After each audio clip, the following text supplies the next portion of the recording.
Olá, família Pax, mais uma vez ao vivo aqui com vocês, hoje conversando com o nosso querido Gilson Pires. Ele que é advogado e faz o trabalho da Gira da Espiritualidade na Umbanda, lá na Pax. Nós conhecemos o Gilson e a sua esposa Tânia Judar há 33 anos.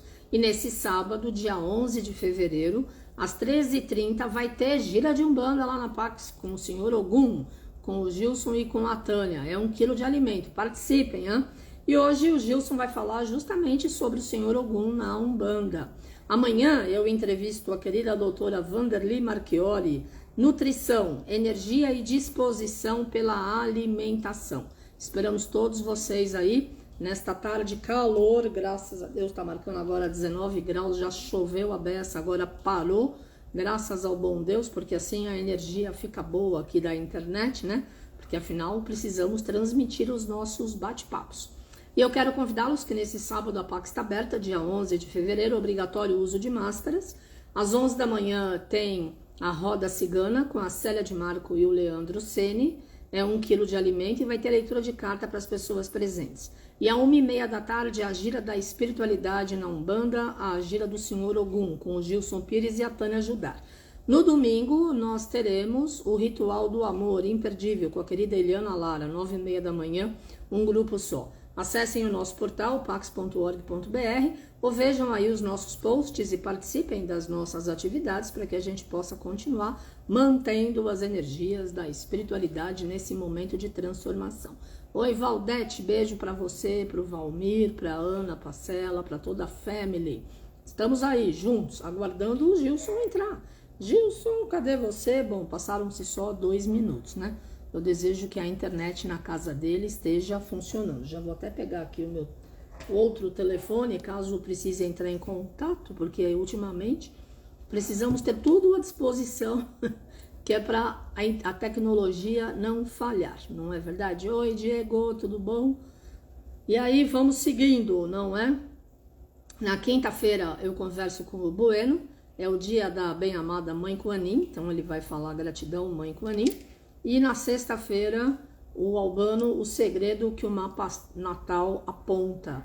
E nesse sábado, no Zoom, eu e o Bueno faremos uma vivência, Conexão Mount Shasta, já que na semana que vem nós estaremos celebrando 35 anos que pisamos naquele solo sagrado. Então eu já estou em estado de graça, se quiser, para visitar aquele local tão especial. Vamos dar boas-vindas ao querido Gilson Pires, que deve ter chegado aí já, para a gente conversar. Vamos lá, querida Tânia, beijo. E aí, Gilson, bem-vindo, tudo bom? Olá, Carmen, deixa eu ajeitar aqui para nos vermos melhor. Levanta Mais a câmera. uma...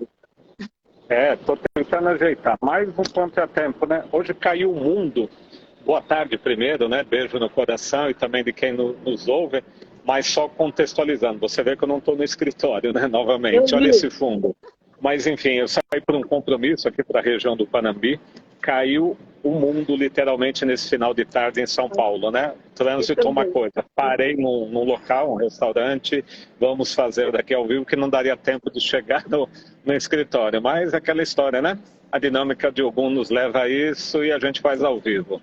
Claro, graças a Deus. E depois fica cheio de samambaia aí, natureza, verde, é como o escritor adora. Exatamente, né? Uma vibração legal. Que essa chuva limpe tudo e mais um pouco, né, Gilson? Que a gente está precisando começar o ano com mais saúde, equilíbrio, harmonia, né? Com energia de luz. Então, bem-vindo você e a Tânia de volta das suas férias maravilhosas. E aí, beijo, Tânia, saudades. Grandes beijos no seu coração. Então, eu queria que você apresentasse o senhor Ogum para quem não conhece de Umbanda. E vamos lá. Ok. Bem, pessoal, primeiro aí, né, para a gente entender um pouco essa associação, né, de Ogum dentro da cultura iorubá, Ogum, na realidade, é dinâmica, é movimento, é sempre associado ao elemento fogo, né, dentro do quadrante de toda a organização que a gente faz no Xirê. E no sincretismo é que, na realidade, é associado dentro da Umbanda com o São Jorge que a gente tanto conhece da Igreja Católica. Mas se a gente pensar, e eu gosto sempre de destacar isso, na raiz, a essência de Ogum, na cultura iorubá, e a gente está falando na matriz da origem africana da religião, né? Primeiro lá Candomblé, com a influência depois aqui na Umbanda, a essência de Ogum é dinâmica, é movimento. E Ogum, efetivamente, até quando colocado como protetor, né, na defesa, efetivamente por essa energia. Ele tem um movimento muito grande, um movimento dentro, como eu disse, do elemento fogo e sempre atuando na proteção. Essas características da essência de Ogum, né, na cultura iorubá, tem toda a referência de Ogum enquanto São Jorge dentro da Igreja Católica.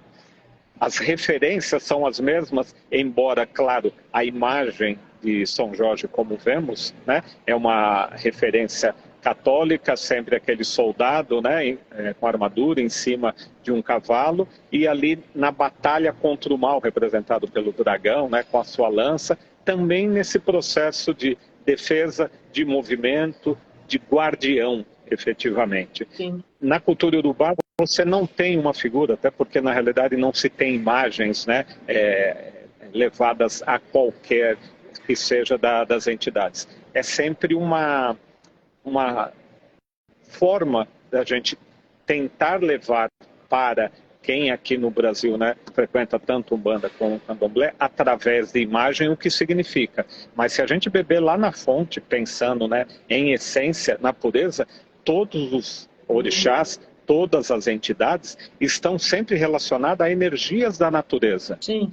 Sempre a elementos da natureza. Então, é muito mais fácil você ver, por exemplo, num ritual lá, Xangô simbolizado por uma pedra, não pela imagem de São Jerônimo. Sim. Entende? Então, a gente tem efetivamente, dentro da cultura iorubá, uma relação muito mais do sagrado com o natural. E na Umbanda, no Brasil, e costumo sempre dizer, né, a Umbanda é religião 100% nacional, ou seja, ela é 100% brasileira, ela na realidade assimilou várias questões, né, sempre coloco tanto a questão do candomblé, a questão dos valores indígenas aqui presentes, a parte do catolicismo trazido também pelos europeus, principalmente portugueses, né? O kardecismo também trazido pelos franceses. Isso, na realidade, é a grande miscigenação e que faz a gênese da Umbanda no Brasil.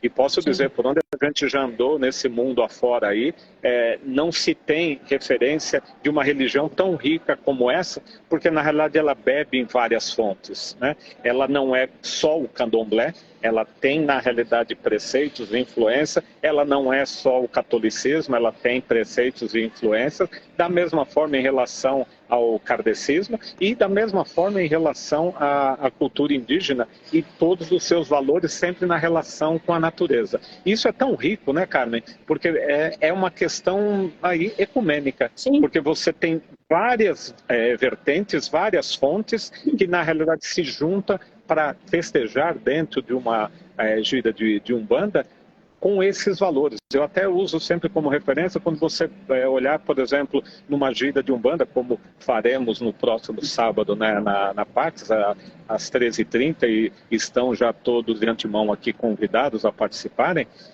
O que pedimos sempre lá é a doação de 1 quilo de alimento, né, até para as ajudas assistenciais promovidas pela Pax. Mas, enfim, o Ogum que incorpora para o atendimento na Pax, ele é Ogum Iara. Isso dentro da Umbanda. Ou seja, veja, tem Ogum enquanto nome, matriz africana, bebendo diretamente, né, na cultura iorubá, e Iara, que bebe diretamente na cultura indígena. Porque Iara, né, para o povo originário aqui do Brasil, os indígenas, é a deusa das águas doces, ou seja, a energia, a divindade que cuida das águas doces. Não à toa ele é um Ogum que trabalha com a energia de Oxum. E quem é Oxum? Na cultura iorubá também são as águas doces, os rios, as cachoeiras. Então, ou seja, a gente tem muita similaridade em relação a isso. E essa energia de Ogum, mais uma vez, é muito propícia para o início de ciclo como esse que a gente está vivenciando, independente das chuvas e das limpezas tão necessárias, e a água do planeta, e para lavar realmente, né, e que a gente possa começar um outro ciclo. o xirê, que inclusive nos nossos estudos a gente trabalha, Ogum é o segundo elemento do quadrante do fogo. Então, super importante para esse início de ciclo, para dar o arranque, para dar o impulso, para dar o movimento e, ao mesmo tempo, a proteção. Porque veja como é interessante, né? E aí casa com uma associação de Ogum da cultura iorubá com o Ogum enquanto guerreiro, como personificado nas imagens. Porque ao mesmo tempo que ele é dinâmica, ele é movimento, ele é avanço, ele é proteção. Sim. Enquanto guerreiro, enquanto espada, enquanto escudo, enquanto armadura. Ou seja, é uma energia que atua em dois sentidos. Protege e avança, protege e avança. Então, é um movimento super importante para esse início de ciclo, para esse ano, né, de 2023, será a nossa primeira gira, e nesse sentido, já convido a todos aí para que possam também compartilhar dessa energia, da presença de seu Ogum em gira, né, na PAC, no próximo sábado, dia 11, para que a gente possa junto festejar esse novo início de ciclo e se favorecendo dessa energia. Esse é Ogum. Então, independente da imagem que se tenha, eu sempre digo, o mais importante é que a gente se conecte na essência. E a essência de Ogum é essa que digo.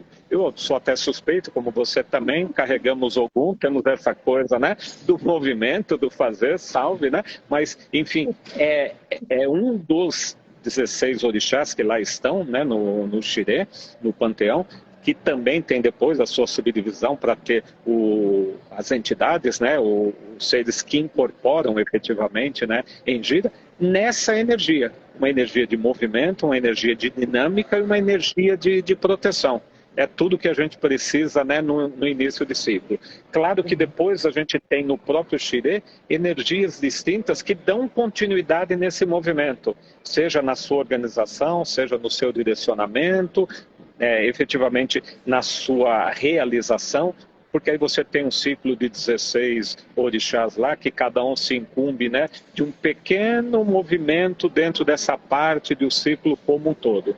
Então, essa é a minha leitura de Ogum, e vou dizer aqui, me permita, Carmen, né, voltando, né, de terras tão distantes, eu sempre faço, você sabe, eu estudo religiões e sempre faço comparativos, né, e a gente sempre encontra, né, correspondências em várias religiões, independente do nome que se dê.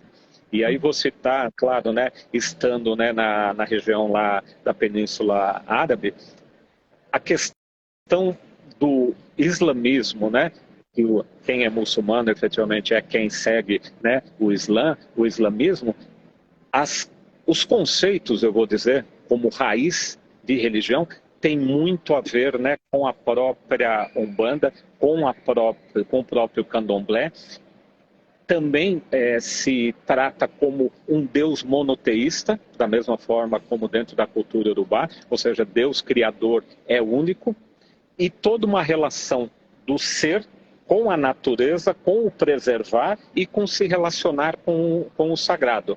Sempre temente a Deus, sempre pensando no próximo, porque dentro, inclusive, né, de alguns pilares dentro do islamismo, inclusive também você cuidar, a parte da caridade também está, né? Você tem a fé, você tem oração, você tem o jejum, você tem a peregrinação, pelo menos, né, que se faça uma vez na vida, a Meca, mas também a caridade. O ajudar o próximo, o ajudar o necessitado, o ajudar aquele semelhante dentro do mesmo plano. Então, até algumas questões me permita aqui até avançar. Lá você tem, claro, uma situação de local muito diversa do que a gente tem aqui, né, num país tropical como o Brasil. E questões bem mais marcadas de ter 6 meses de inverno e 6 meses de calor, mas calor de 40, 50, né, no deserto. E o inverno, quando aqui as noites cai muito a temperatura. E todo um trabalho deles de fazerem durante 6 meses, isso eu estou falando historicamente, porque, claro, hoje com tecnologia muita coisa melhorou e se modificou, né, na própria vivência. Mas de 6 meses estar trabalhando, né, no deserto, que ainda é época de inverno, buscando justamente a caça, a busca de alimentos para trazer e alimentar a aldeia, a comunidade. Porque depois de 6 meses do calor, vai trabalhar a questão no litoral, seja de pesca, e claro, também a das pérolas, como era tão feito lá, e aí sim, sabendo que nessa época do calor, e aí convivendo com a natureza e a respeitando, está próximo do mar. Os 6 meses de inverno está no interior do deserto, mas não é um deserto que a gente imagina de filmes, né? É um deserto que à noite vai fazer muito frio, né? Muito frio.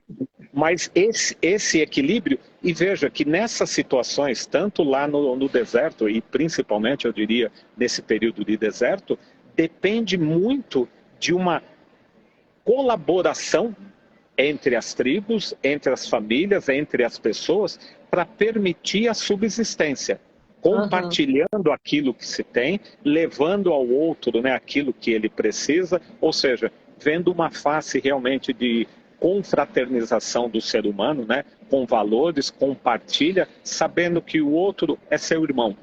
O outro efetivamente precisa como você precisa. Então, você doando seja a parte material, ou seja a parte espiritual, ou mesmo a parte física em trabalhos, para sempre estar colaborando. Então, isso me reflete muito ao que a cultura iorubá tem desde o princípio, né, antes de Cristo, lá no interior da África, com essa mesma situação, porque as tribos, as comunidades também com esse mesmo conceito. Então, veja como é importante essa relação de equilíbrio dentro da sociedade, principalmente respeitando o meio ambiente, respeitando a natureza, se abastecendo em Deus, né, de todas as energias e permitindo que coletivamente as pessoas possam estar amparadas. Então, sem uma busca de diferenças. Então, foi algo que também durante essa viagem a gente pôde bastante observar, né, fazer sempre nas nossas pesquisas, conhecendo um pouco da cultura dos locais e fazendo sempre esse comparativo com a cultura iorubá. Então eu vejo a presença dessa dinâmica de Ogum, essa força, esse movimento, também em sociedades que têm cultura totalmente diferente da nossa ou totalmente diferente lá no interior da África, né, enquanto cultura iorubá. Certo, muito bom, muito bom. E esse ano de 2023 é regido por quais divindades? Ou por qual divindade? Aqui a gente precisaria de umas 3 lives, porque esse ano ele é bastante complexo. Por quê? Porque o que ocorre na realidade, é um ano de influências de mais do que um orixá. Porque normalmente você tem um orixá direcionado para tal, né? Tem algumas leituras, claro, eu faço a minha, mas tem algumas outras leituras, alguns outros babás, e a gente entende dentro dessa, vamos dizer, pluralidade de entendimentos, que você tem influências nesse ano de Elebara, que é na realidade o primeiro orixá, fogo ao sul ali, que é a libido, desejo, vontade, né? É o que vai ter na correspondência de incorporação de entidades Exu e Pombagira, ok? Então isso dá a base, mas do outro lado você tem uma questão tanto de Oxalá, como de Oxóssi, como de Oxum. Energias que estão meio que se misturando ao longo desse ciclo, o que é favorável, porque Oxóssi é o buscador, né? Efetivamente aquele que vai atrás, né? Para colher, para trazer, para abastecer, né? Seja a sua aldeia, sua tribo, sua comunidade. Oxalá, que é a luz no caminho, né? E Oxalá no sincretismo aí nós seríamos Jesus Cristo. E isso tudo regido com uma energia da água de Oxum. Então, isso traz o quê? Uma sensibilidade maior, um equilíbrio maior para as nossas águas internas, para os nossos sentimentos, mas veja, sem perder essa força de Oxóssi que leva efetivamente a esse movimento de busca, né, de prover, mas com a luz de Oxalá. Então é um ano com uma característica bem interessante, Carmen, porque na realidade, como eu disse, você tem uma base, né, em Elebara e na outra banda você tem 3 energias que vão estar atuando. E elas estão fortes e presentes, mas juntas, ao longo desse ciclo como um todo.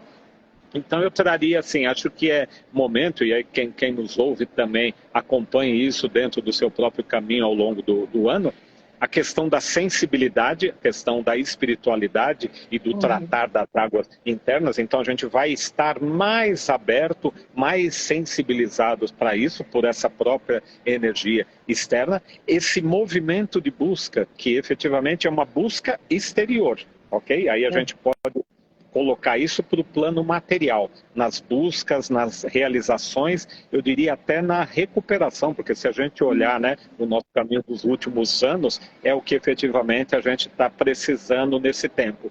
Mas com a serenidade da luz de Oxalá, o que nos traz na realidade a possibilidade de enxergar melhor, mais amplo. Então isso vai trazer luz, eu acho que até afastando um pouco, né, de todo o cenário negativo que a gente teve ao longo dos últimos anos, por tudo o que vivemos aqui, não só no Brasil, mas no mundo, mas trazendo essa situação. Então, que as pessoas possam também refletir nesse sentido e utilizar essa energia que vai estar, como eu disse, se juntando, que são qualidades distintas, mas que vão estar vibrando ao longo desse ciclo e favorecem esses três aspectos mais fortemente. Então, que a gente possa estar de olho nisso, né? Eu digo sempre, por vezes, a gente acaba não se dando o tempo de se sentir, de se permitir e de olhar para dentro para esse caminhar externo, né? A vida dinâmica acaba levando.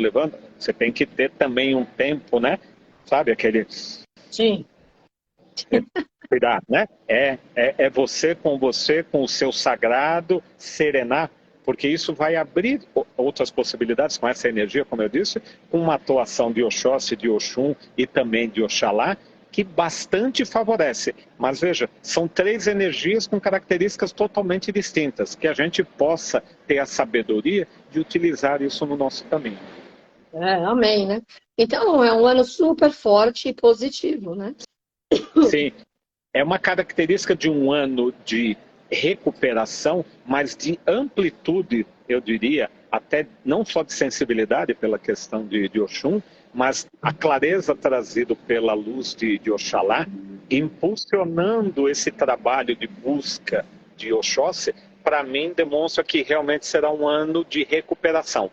É um ano onde você volta a expandir consciência e execução, entende? Então é um ano super forte, sim, é um ano super importante e vamos poder, se Oxalá assim permitir, terminando esse ciclo, olhar para trás e falar, né? Esse ano realmente, 2023, foi um ano de recuperação e se a gente fizer um comparativo com os dois anteriores, três, né? Se a gente jogar isso para início de pandemia lá em 20, né? 20 e 21 foi bastante difícil, 22 ainda um pouco, mas muda completamente a partir agora de 23. Então é um ano de recuperação que possamos ter essa consciência. Claro, fazer a nossa parte dentro desse processo, mas principalmente, como eu digo, despertar essa consciência para trazer a responsabilidade de utilizar a seu favor.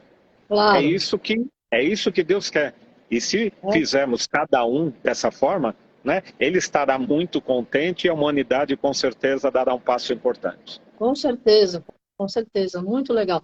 Eu também sinto, porque Mestre Saint-Germain já havia falado mesmo que esse ano é bem mais leve que os anos anteriores e que nós temos grandes chances de realmente zerar toda essa questão de guerra, violência e mudar completamente a perspectiva das prioridades como raça humana. Tomara, né?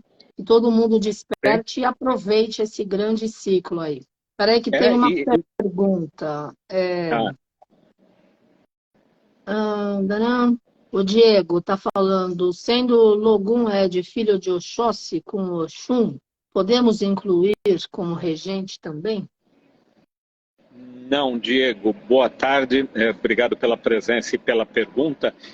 A energia de Ogum, como eu disse, ela é muito específica, inclusive se você olhar o Xirê, depois de Elebar é que vem Ogum, né? Mas Oxóssi vai estar já no início do quadrante da Terra, Oxum lá no começo do quadrante da água, depois de Nanã, e você tem Oxalá no fim do ciclo do ar. São energias muito, muito distintas. Então, eu não traria a leitura que nesse movimento se tem a influência efetivamente de Ogum. E veja, eu que tenho e carrego, né, tanto Ogum como Iemanjá e Oxum enquanto a questão de caboclo, entendo essa questão do que traz essa sensibilidade, mas isso não está regido pela energia de Ogum. Sim. Então que a gente tenha, e aí até dentro do que você falou, Carmen, perfeito a mensagem e a orientação do mestre Saint Germain, porque assim, é momento até de que a gente possa despertar realmente para as prioridades. E tem uma entidade que a gente trabalha, que inclusive uma entidade que é lá do Oriente, etc., né, daquela região das areias, que sempre trabalhou com a gente, até hoje, sempre uma frase, uma posição que sempre nos levou a refletir, até discutir nos nossos grupos internos de estudo, que é a consciência da própria necessidade, né? O despertar da consciência da própria necessidade. E por Sim. vezes essa consciência não está desperta, não está latente. E por vezes você está sendo impulsionado por algo que seria muito mais no plano dos sonhos do que da realidade. E o ser humano precisa, nesse momento, estabelecer, sim, prioridades. Não só para ele, mas também para o coletivo e também para o planeta. Claro. Tem uma interdependência muito grande disso. Então precisa esse despertar. Então deixo aqui até também, porque eu gosto muito dessa citação dessa entidade, e deixo aqui para que todos também possam refletir, cada um à sua forma e dentro do seu momento, esse despertar da consciência da própria necessidade.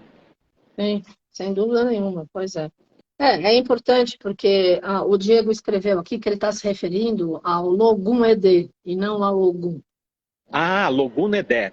Logum Edé, inclusive, tem alguém bem próximo da gente, né, aí na Pax, que carrega esse orixá.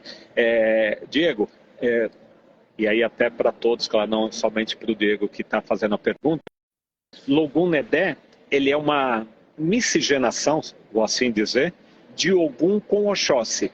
Ele é um Oxóssi, vamos ver, eu vou traduzir aqui para o português o que seria essa essência dentro da cultura iorubá.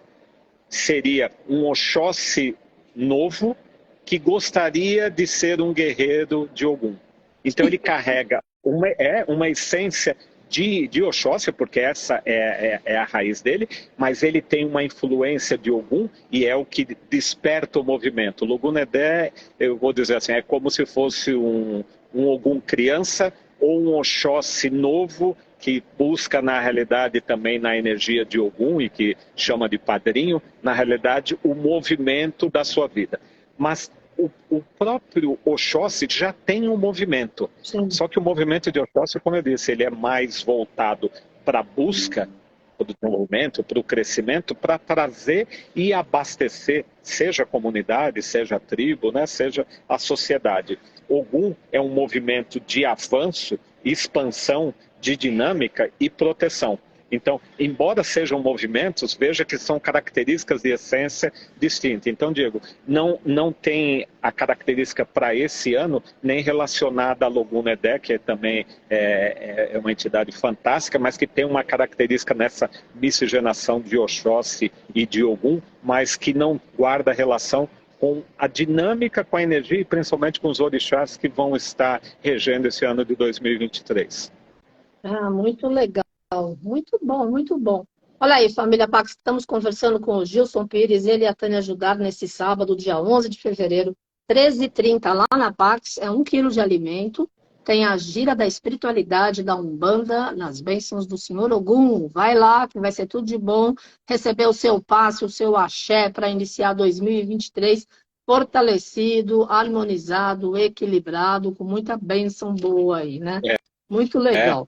E deixa eu até falando aí da própria gira em si, quem já esteve e conhece os rituais na Pax, legal, já está até acostumado com a nossa própria dinâmica dos trabalhos. Mas quem não lá esteja aqui convidado para estar presente, os trabalhos que a gente faz na Pax com a incorporação de uma entidade, como nesse sábado será do seu Ogum, movimenta essa energia, essa qualidade no benefício de todos os presentes, toda a corrente que lá estão.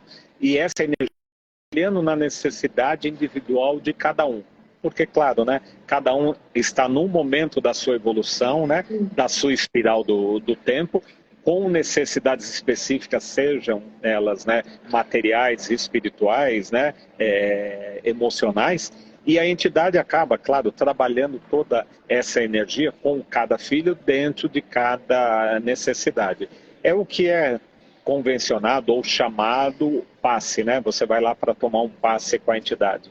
A entidade, na realidade, trabalha, né, o seu campo eletromagnético, a energia que sente que está vibrando ali, por vezes, né, já te orienta numa necessidade sem que você a peça, porque isso, né, está latente, está vibrando, né, na sua coroa, como a gente diz, e a entidade faz essa leitura. Mas também a possibilidade de que a pessoa possa externar, né, a necessidade dentro daquele seu momento e possa ser orientado, seja dentro, né, de um trabalho, de um banho, de um assentamento, sempre buscando o equilíbrio. E o resultado da gira que a gente quer é sempre elevar e, começando num determinado plano a gira, quando termina, entregar as pessoas num outro nível energético vibratório. Ou seja, você sai, né, vibrando aqui em cima. Claro que todos os ciclos energéticos têm sua frequência e com o tempo, ao passar, né, dos dias, da semana, ele vai baixando. Esse é o nosso trabalho, e eu sempre faço uma referência até pela minha formação, pela minha família e também pelo meu trabalho junto à Igreja Católica durante muito tempo, que é o famoso orai e vigiai. Você não vai numa gira simplesmente, ok, foi atendido, tomou um passe, foi orientado, sai super bem e esqueça do seu sagrado, do seu espiritual. Sim. A frequência energética vibratória vai baixar, porque a gente está falando aqui de física, né? Ela vai baixar essa frequência, essa energia tende a se dissipar. E o orai e vigiai, para mim, é a tradução. Ok, que da mesma forma como falei aqui em relação ao islamismo, né? É fé e oração. Você não esquecer da sua relação com o seu sagrado, com o seu Deus, independente do nome que a ele você dê. Concorda?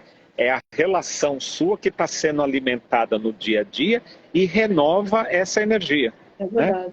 Importante como antes, né, as famílias faziam, reúne em volta da mesa antes de uma refeição, que é sempre um momento sagrado, você reza ao dormir, você reza ao acordar, você tem o seu momento de reza, meditação, silêncio, que é o seu momento de conexão com o seu sagrado.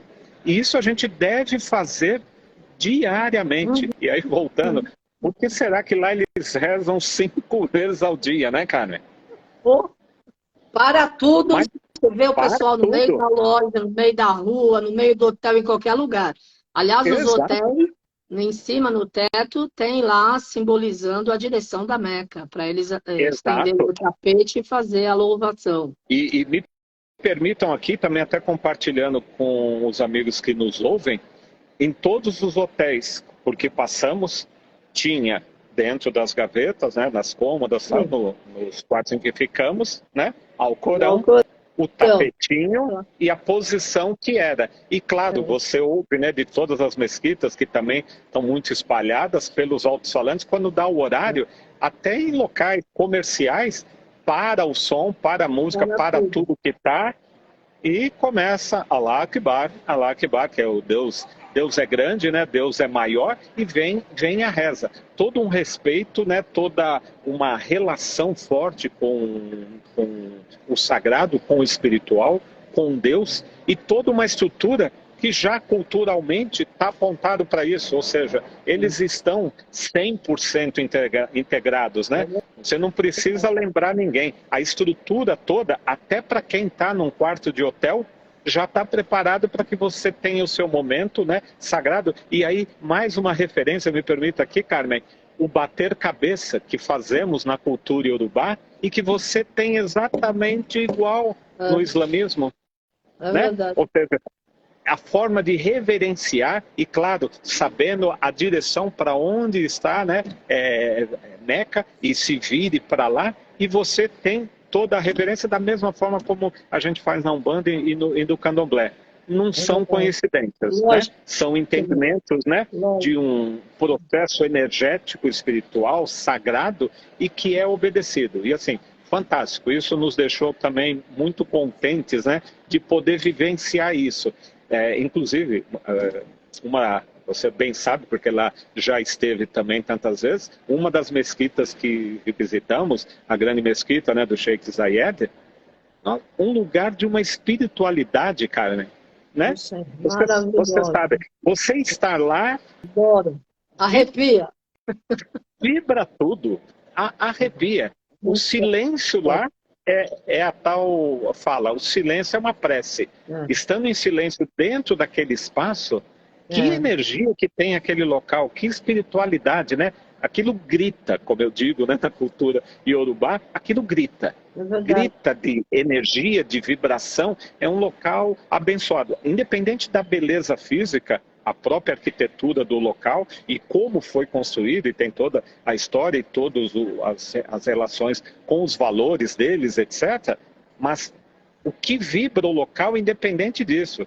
Você ficar no silêncio, com os olhos fechados, não está nem vendo o que está ao seu redor, a energia lá é uma coisa. Sentamos eu e a Tânia para rezar, porque assim, né? Você olha, e aquilo está em você, aquilo está vibrando, aquilo está mexendo. Eu até brinquei com a Tânia, fazer uma gira lá não precisava nem de atabaque, porque era só soltar para incorporar. Podia cantar para o seu Ogum, viria ali sem atabaque. Brincando, mas dizendo assim, né?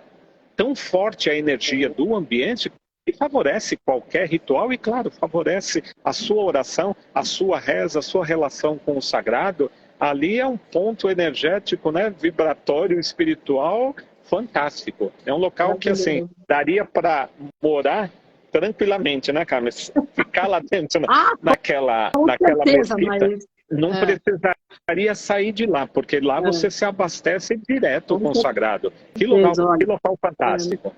Mas eu acredito que os sheiks não vão deixar ninguém morar. Só uma pilastra daquela lá, toda com pedras preciosas e sem preço. Só de abraçar aquilo, que também não pode.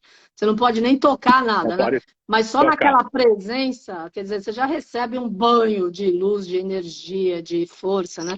Eu amei que vocês tiveram a oportunidade de estar lá, principalmente no início desse ano, que é um ano tão forte de transição planetária, porque, para mim, ali é a manifestação da matéria daquilo que tem de mais elevado no plano espiritual. Porque a visão do Sheikh Zayed, primeiro, né, que foi ele que construiu a estrada que leva a Dubai a Abu Dhabi, para baixar a temperatura do deserto, ele colocou plantas e animais silvestres para que o povo tivesse conforto. E a mesquita é dedicada a ele, porque foi um homem de visão. E depois todos os outros da família, os herdeiros e tal, deram continuidade a essa energia.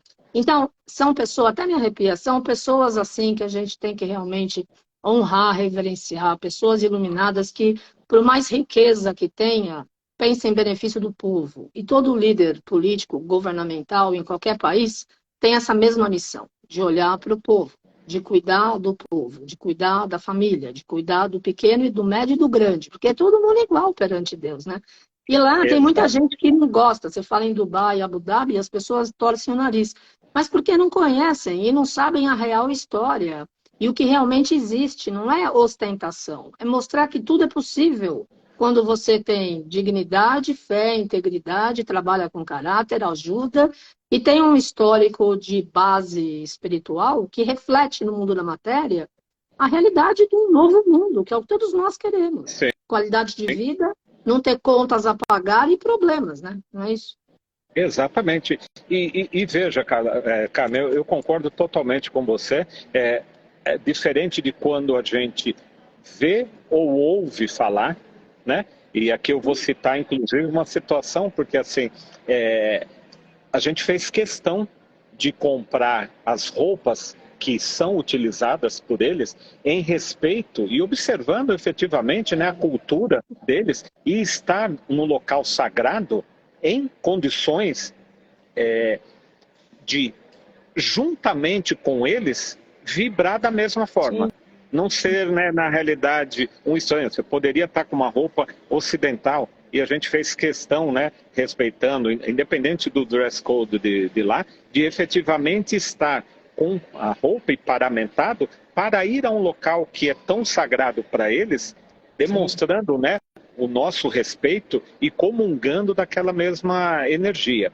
E aqui também até me permita colocar, normalmente, né, até pelo que se vê muito em noticiário, ou se lê, ou se vê em filmes, etc., se associa muito ao que acontece com alguns grupos terroristas com o islamismo.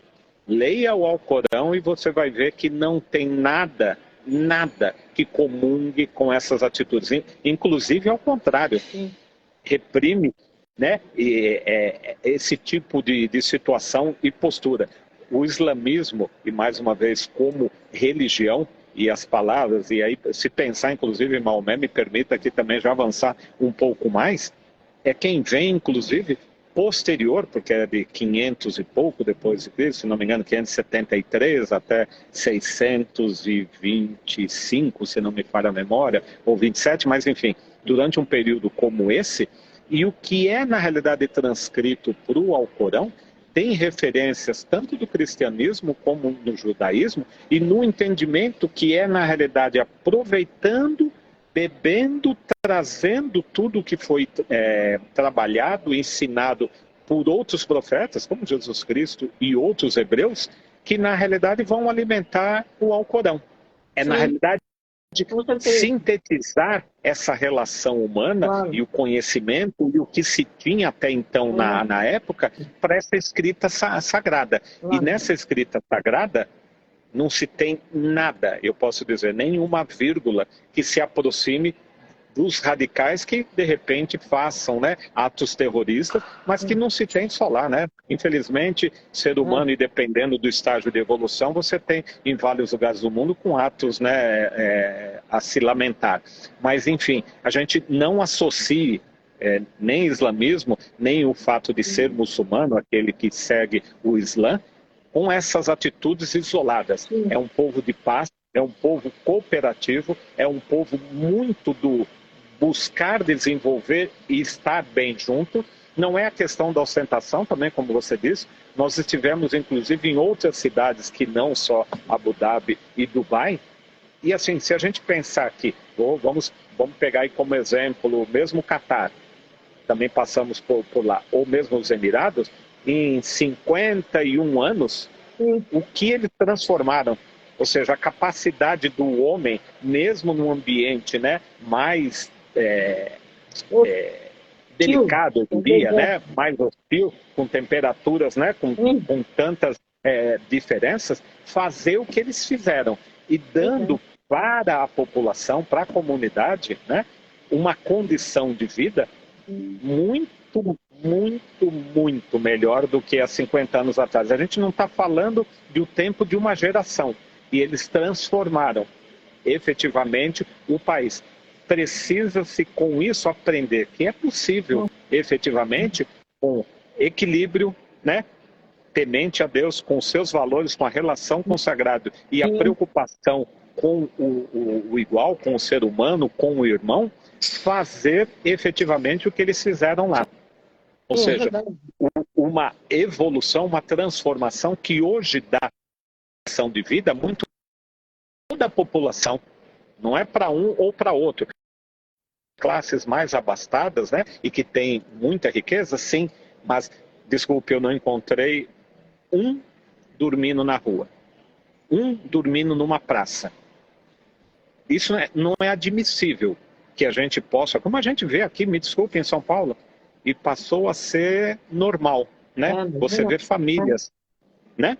Você vê famílias, crianças dormindo em barraco ou embaixo, né, de um cobertor esticado, passando necessidade, frio e fome. E isso passa a ser, me desculpe, meio que normal na paisagem. Lá o governo tem uma preocupação, uma responsabilidade com os seus nacionais, que isso não acontece. E, olha, andamos nesse período lá. Então, mais uma vez, é possível fazer sim. É possível fazer pelo outro, é possível melhorar a condição do outro, resgatar a dignidade, dar uma melhor condição e fazer com que toda a sociedade evolua como um todo. O que eles têm hoje, mais uma vez baseado há 51 anos atrás, nossa, é uma lição, né? É de tirar o chapéu literalmente. Num curto período de tempo, né? falando tanto do Emirados como do Catar, a transformação que foi feita. Então, assim, demonstra que o ser humano é capaz, sim, ele pode, depende justamente desse comprometimento todo. Me É permita, verdade, né? mas você vê. Já pulei aqui de algum para falar de Não, mas aspectos eu sociais e adoro econômicos, aquele mas tem lugar. tudo a ver. Claro, eu estive lá a primeira vez no ano 2000, no caminho da Índia. Eu amei, me impactei tanto com tudo que eu ouvi, que eu comecei a rezar para o Sheikh Zayed, que já nem existia mais naquela época, e para a família dele, porque eu adoro mentes assim privilegiadas. E você vê, quando começou agora a pandemia, o Sheikh de Dubai permitiu que todas as pessoas que moravam lá, que não fossem árabes, todos os estrangeiros, levassem suas famílias para morar lá. E ele bancou durante 3 anos, 2 anos, todo mundo que quis mudar para lá, porque ele acredita que as pessoas que trabalham fazem parte do povo dele. Tanto que a população subiu assim exponencialmente. Agora não me falha os números, que eu não sou muito legal de número, mas tinha pouca gente que era residente e agora quadriplicou em 2 anos, porque todo mundo que foi lá durante a pandemia quis ficar. Qualidade de Sim, vida. Bom, eu amo o deserto, né? Eu adoro o deserto. Os países árabes, nos Estados Unidos tem deserto. Mas é extremo, né? É muito frio ou muito quente, mas tem uma energia muito forte de Deus. sim, Muito forte de com Deus, né? E certeza. lá, principalmente, né? Então, é isso. Eu E, e, adorei. e O aqui senhor até, Ogum deve ter adorado estar lá naquelas pairagens de olha, deserto. não só ele, eu acho que toda a fila de entidades adoraram, porque cada local que a gente passava, né, efetivamente, não só as mesquitas em si, mas todo o terreno, mesmo o deserto, quando fomos, né, praia, né, porque o litoral Sim. lá também, né, abundante, a gente está falando do Pérsico, né, etc. Mas até dentro do que você falava, mais ou menos em números, também pelo que eu li nessa passagem lá agora, vou falar de Emirados Árabes Unidos, né? Cerca de um pouco mais de 3 milhões de habitantes, que significa 15% da população do país, porque o restante, todos de fora.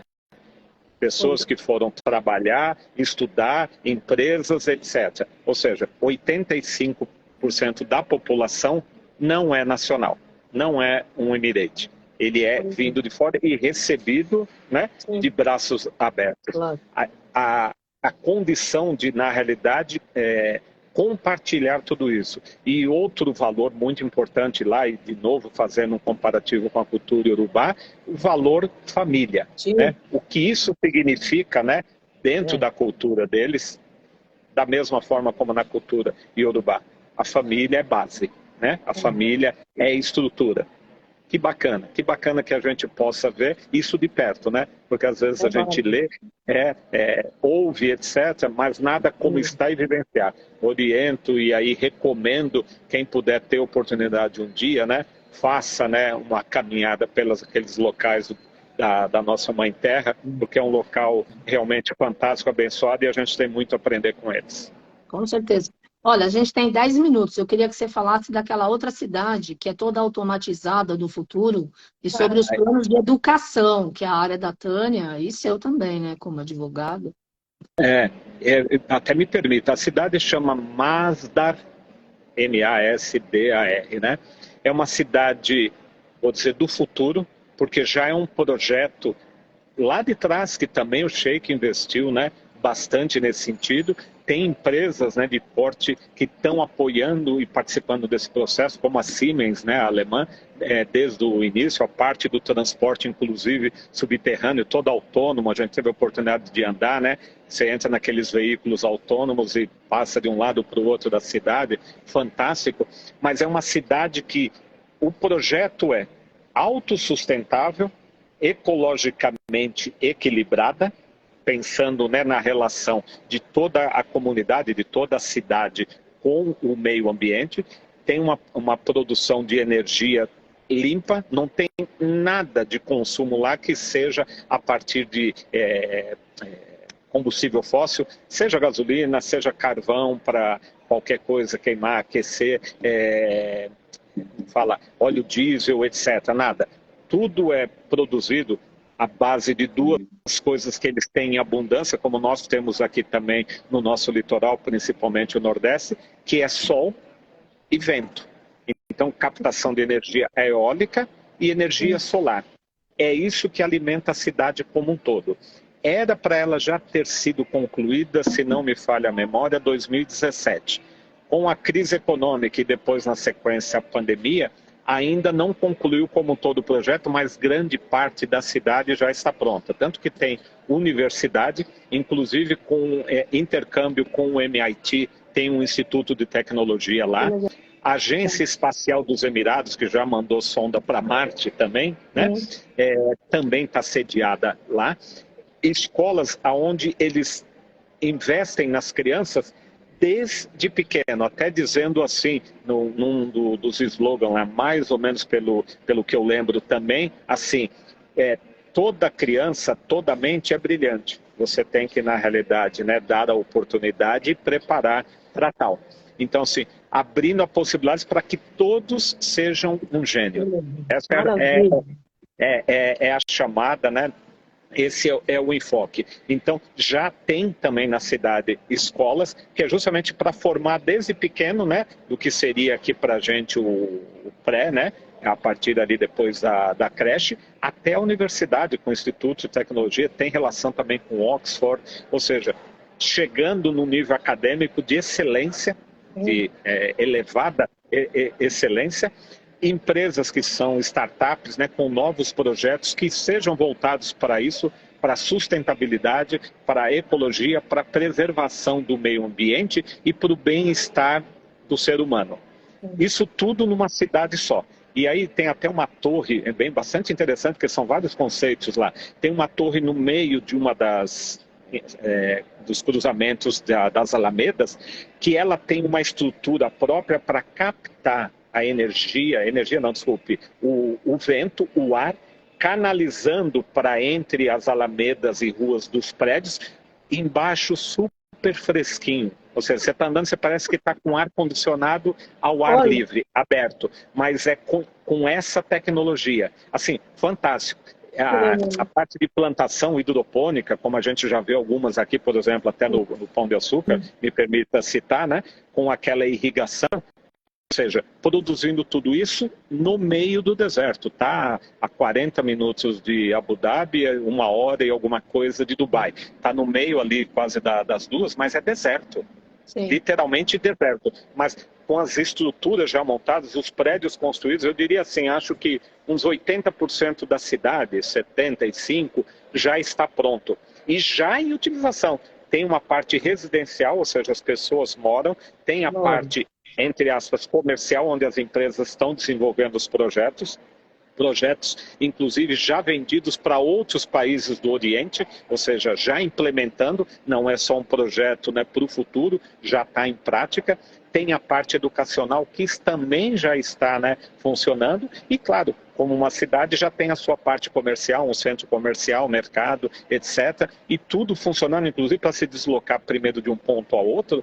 Tem carros elétricos que nos pegaram, né, no centro comercial e nos levaram até o prédio da Siemens, tudo elétrico. Aí a parte do transporte também embaixo da Siemens, que é embaixo de toda a cidade, também todo elétrico. Ou seja, eu diria que já não é nem uma cidade do futuro, é uma cidade do presente, porque essa tecnologia já está em prática, e uma cidade autossustentável, sem agredir em nada o meio ambiente, ou seja, demonstrando também que isso é possível ser feito pelo ser humano. Né? E convive com a natureza totalmente equilibrada e mesmo num ambiente mais adverso. Vocês me mandaram o vídeo, né? Eu queria que você me esclarecesse. É um carro que você entra... Você e a Tânia só, 2 pessoas, cabem 4. E aí você digita onde você quer ir ou ele vai sozinho? Como é? Porque não tem ninguém operando, não é isso? Vamos imaginar que ele seria um mini vagão do metrô, né? Com poltronas de frente para o outro, ele tem toda uma parte envidraçada, cabem 4 pessoas, e ele já tem computadorizado, mapeado a parte de baixo da cidade, e você só aponta para onde você vai. Nesse momento está com 3 pontos lá, subterrâneos, né? Você entra, indica para qual local que você vai, avisa que vai estar fechando as portas e ele caminha sozinho, totalmente autônomo e elétrico, pelo subsolo, na realidade por túneis, né, embaixo da cidade, Sim. e te leva até o outro ponto. E assim, sem interferência humana nenhuma, sem produção, né, de qualquer lixo por conta de combustível, porque é tudo elétrico. Muito eficiente, muito silencioso, assim, fantástica a experiência, fantástica. Adorei. A gente tem 4 minutos e meio. Você quer fazer uma oração? Você quer falar do Senhor Ogum? Gratidão por vocês estarem de volta ao Brasil. Sim. E olha, família Pax, esse sábado a gira promete, vai estar super forte, mega power, com toda a energia do Oriente e com toda a força do Senhor Ogum, do Gilson e da Tânia. Sim, eu diria assim, além do que dissemos, né, do que vai ser esse ano e do que é a energia que efetivamente trabalha a linha de Ogum, a gente sempre está amparado, né, em todas as energias do espiritual. E eu gosto sempre de rezar um ponto que, na realidade, é uma reza, é um Ingorossi, né, o Ingorossi na linguagem urubá, é uma reza, é quando a gente se ajoelha, né, e eleva, né, ao sagrado esses pensamentos, que é uma oração que pede que Deus olhe por todos, né, que Deus ilumine o nosso caminho e que a gente, né, na nossa limitação, se coloca a trabalho de Deus, né, nesse caminho. É esse o sentido do que essa oração quer dizer. E eu vou mesmo dentro aqui do restaurante, espero que outras pessoas vibrem também da mesma forma. Eu vou fazer essa oração, porque é uma oração que sempre me remete para uma questão de unidade do ser com o sagrado. É algo em que, naquele momento de oração, você se conecta com o seu sagrado e se conecta a Deus. E Deus é único, independente do nome que você dê a ele é único e olha por todos nós, filhos, né, do mesmo Criador, né, em momentos diferentes da vida, mas tão protegido por ele como tal. E nesse sentido aí eu salvo primeiro o Senhor Ogum, Ogum-Nhê, meu pai, e também que Pai Oxalá abençoe, né, e olhe por todos que estão aqui conosco e que também vão nos ver aí nos próximos dias. Saravá, Pai Oxalá, Orixalá, dai-me a Xodilê, Orixalá, dai-me a Xodilê, Ododilé, olelé, Ododilé, lelé, Edio de Químico, Santo Orixalá, lá no céu aônico, Emancecé, e bom Alá, e bom Alá. Saravá, Pai, Oxalá, Oxalá, babá. Carmen, obrigado a oportunidade, né, de falar. Obrigado a oportunidade de quem se reuniu conosco aqui para poder ouvir e compartilhar um pouco disso. E reforço o convite. Vá vibrar conosco, né, no próximo sábado, dia 11, a partir da 1h30, na gira de Ogum na Pax, onde a gente possa dar essa força de Ogum, esse movimento, esse empuxo para esse começo de ciclo na proteção de todos os orixás. Beijo no coração de todos. Beijo, minha querida. A gente se fala depois da gira também. Temos muito também para trocar de tudo que foi visto e falado lá, tá bem? Temos aquelas outras questões. Obrigada, Gilson. Um beijo para a Tânia, querida. Amanhã eu tô aqui com a Vanderly Marchiori, energia e disposição pela alimentação. E salve, senhor Ogum, e sábado na Pax 1h30. Todo mundo lá, hein? Gratidão, namastê, família Pax. Obrigada, Gilson. Salve, seu Ogum, nada, querida. Beijo no coração. Tchau, tchau. Axé. Tchau.